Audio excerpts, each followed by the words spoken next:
One Piece. It's an anime that everyone is familiar with, whether you're not an anime fan or you are a hardcore anime fan. You will have heard of One Piece at some point in your life, but there's so many people that haven't watched it, and that's because it's too long in their opinion. And I was one of those people. I promised that I would never watch One Piece for as long as I was an anime fan, because it was never going to end, and I just never seemed interested. But then, Oda, last year, dropped that One Piece is in its final saga. And how could I not pick up the show after that? One Piece is not only one of the most popular animes, but probably one of the most popular pieces of fiction. And knowing that we are in a short time of history where we get to witness it being written is something that I will treasure. Because the future generations aren't going to be able to enjoy the journey the same way that the average person does. So after I realized that, I went on the journey to watch One Piece. And trust me when I say that it is no small task.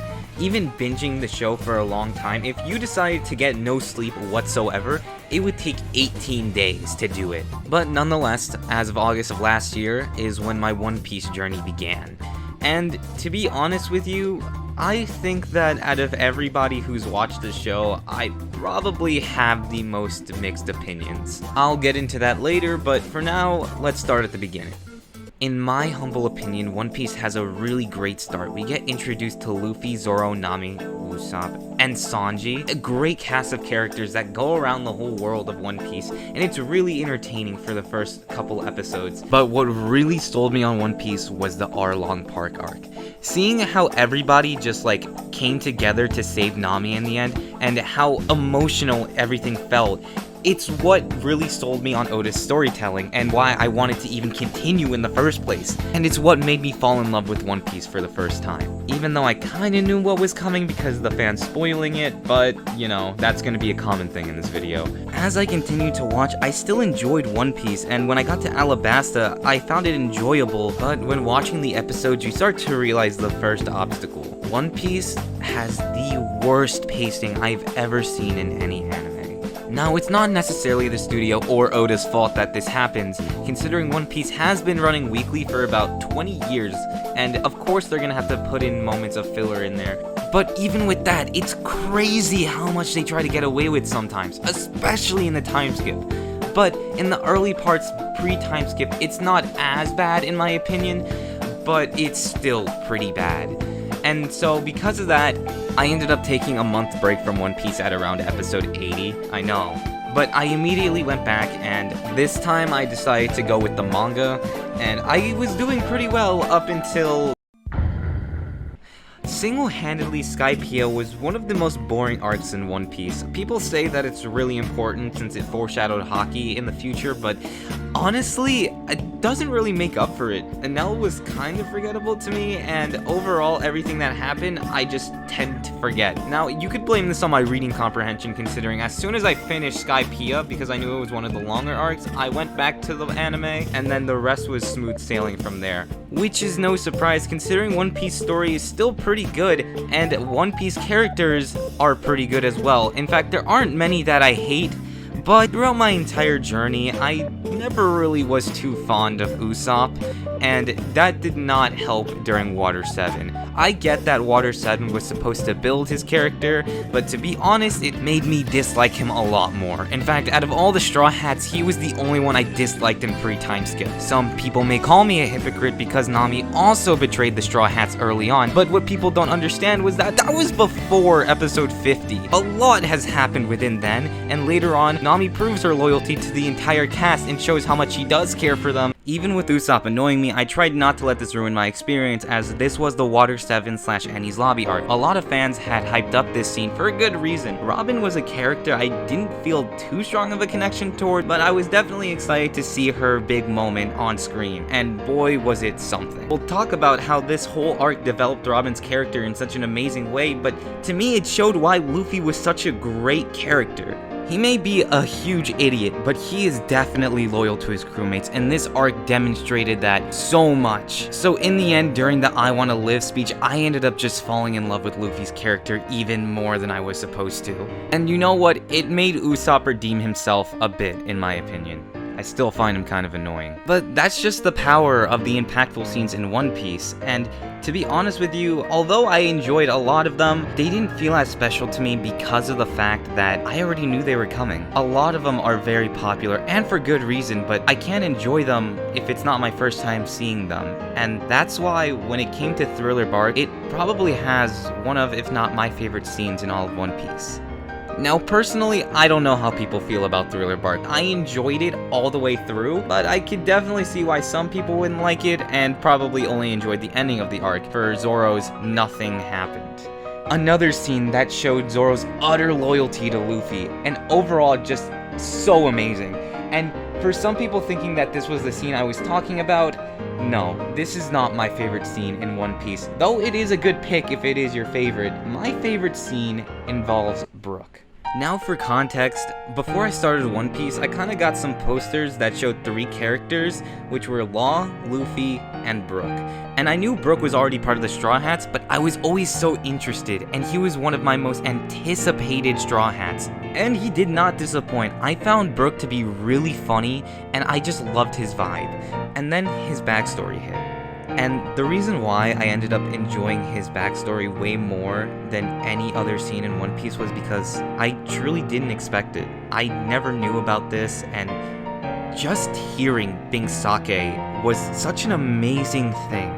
And I don't think that I'll forget it for a long time. And why Brook as a character has solidified as one of my favorites in all of One Piece. Now, I think it's fair to say that I was enjoying my One Piece journey so far, going on to the Sobody arc, or however the hell you pronounce it, I don't care, and seeing another scene that was spoiled to me by fans, you know, nothing new, nothing new. Then we get to Amazon Lily, which honestly I wouldn't say was anything noteworthy. It was nice seeing Boa Hancock's relationship with Luffy and all that, it was a funny little thing. But then we get to one of the most hyped up arcs in probably all of One Piece, which is more known as the Marineford War, and I think that this is the biggest example of an arc getting ruined for me because of already knowing what happens. And that is that, I didn't care for Marineford as much. Now, by all means, is it a bad arc? No, definitely not. It's still one of the better arcs of One Piece, but at some point, I felt like it was just dragging on and on and on. I know that they were trying to build up towards Ace's death, but to be completely honest with you, I also didn't care about Ace that much.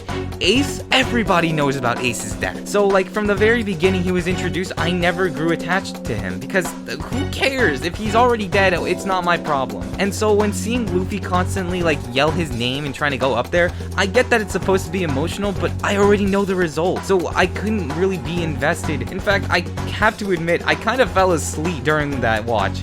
I was just waiting for the moment to happen, and it almost felt like a huge relief seeing Ace finally die after like 100 episodes of waiting for it to happen. I'm sorry to every Ace fan out there, but that's truly how I felt. And I kind of feel bad for like ending off the pre-time skip on a sour note. I mean, yeah, it was nice to see the meme that took up my TikTok page for all of August last year. I was just excited that I was at the time skip. Now, before talking about the time skip, I'm going to take some time to talk about the characters I didn't say anything about, which were Frankie, Chopper, and Robin.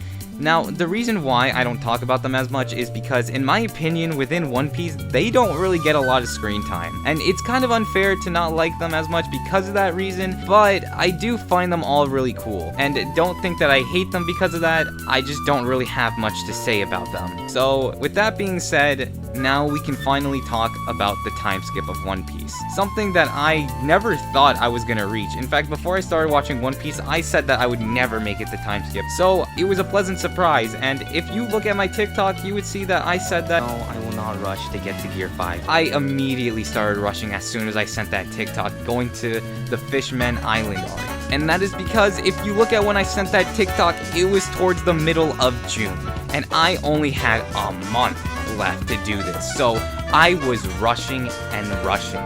And during that, I realized what my biggest issue with One Piece was, and that is going back to the pacing. And to fix this problem, I tried what most fans try to recommend, which is a One Pace. And what did One Pace do?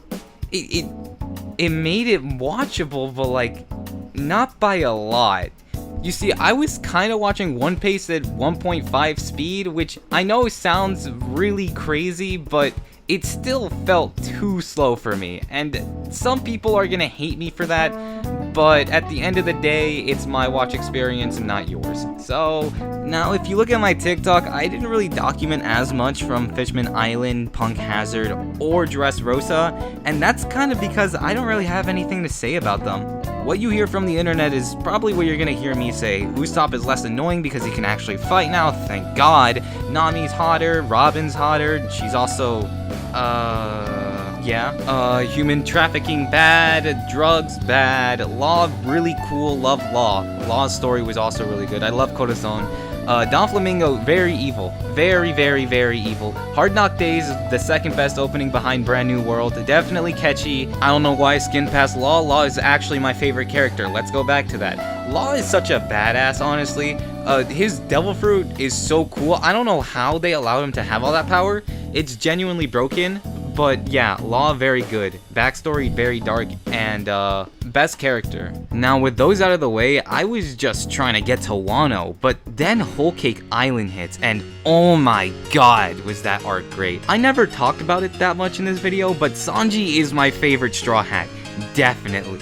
I always loved Sanji from the very beginning, and this arc showcased everything that was great about him. From the even Dressrosa, the fact that Sanji had the balls to go up against Don Flamingo, he's not the main character, but he still went toe to toe with Don Flamingo. But seeing Sanji's backstory and everything that happens genuinely broke my heart. And it only made Sanji so much better than he already was. Sanji's just the best, like that's all I have to say. But throughout this big journey, there's only one arc left, and that is the current arc of Wano. And when I first got to Wano, boy was it surreal. And the episode I want to talk about in specific is episode 1015. When this first came out, everyone was calling it a 10 out of 10, and I couldn't understand how such a random episode could be so good, but after watching it, it's genuinely one of the best episodes of One Piece, even if it only adapted one chapter. But in all seriousness, if this is the person directing Gear 5, then we are in for a treat, and every Dragonfall Naruto stan is quivering right now, cause no way that this director will not live up to the hype. Cause I'm gonna be real, there were many times where I wanted to just quit, spending hours on end watching One Piece and feeling like nothing was happening. I genuinely didn't know what I was gonna do, but seeing that episode, it made me want to push as I knew I was at the final stretch, and oh my god, did it feel reassuring to see Luffy just punch the ever-living hell out of Kaido. Sanji and Queen and Zoro and King may have been an amazing fight, but it did not compare to what Luffy did in this one episode. It was my favorite moment in the entire show, beating out Bing Sake, and I think that speaks volumes. But that punch that Luffy gave to Kaido was the last bit of hype that I needed to catch up. And so with that, I ended up reaching episode 196, or reading the manga to be more specific. But with that, my One Piece journey is over. And what did I think of the series overall? Well, it's definitely a really good show, but I can't say that One Piece is one of my favorites or one of the shows that I'd recommend to anybody. Yes, it has moments of great writing, and it has great characters and great diversity and a great message as well, but there's just so much that also makes it hard to watch, with its pacing being the main reason for it. Going on to create websites like One Pace, or having to watch in 2 times speed, or having to skip the moments that don't matter at all in the series. It starts to build up really fast, and why I ended up converting to the manga, but I still felt like this journey was something special that I'll probably never forget, because as an anime fan, it's an important journey for sure. I mean, so many people hold this series so near and dear that, of course, I could understand why. But with One Piece, in my opinion, I can't really give the anime a 10 out of 10 as an adaptation, because there's so much they could have done better. But that being said, One Piece is still a good show. All I can say is that it truly feels surreal that I'm actually gonna witness Gear 5 live alongside everybody else. And all I can say is Kaguya-sama is still better.